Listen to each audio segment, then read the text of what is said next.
A palabra do galego é moi importante, por eso, como prometín, vou contar como son as charlas dos bares en Galicia. Podo empezar por falar das charlas de cando a xente se xunta a comer o pulpo.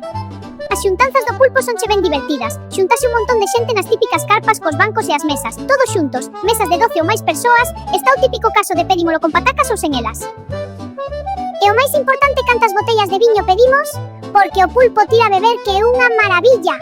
E logo, quen quere os rabiños e quen as talladas grandes.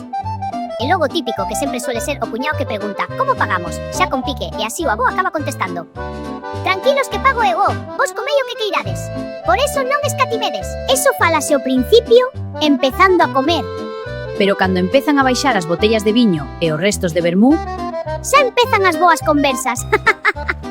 Nas familias galegas, sempre hai a típica tía que anima a festa soltando unha boa burrada no medio da comida. Logo a sogra que sempre protesta por algo. Entonces salta Nora, e aí cando empeza a diversión, pero sempre de boas e de corazón, nunca con maldade, e sempre con intención de rir. E por último xúntanse os fumadores en unha esquina comentando e partíndose de risa mentras comentan os acontecementos da comida.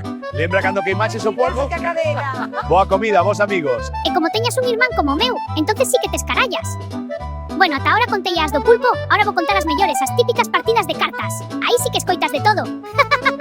Suscríbete para non perderte nada, Jon, e prometo contarche cousas reales escoitadas por min. Digocho eu, no mundo ten que haber de todo, hecho carallo. Faime caso.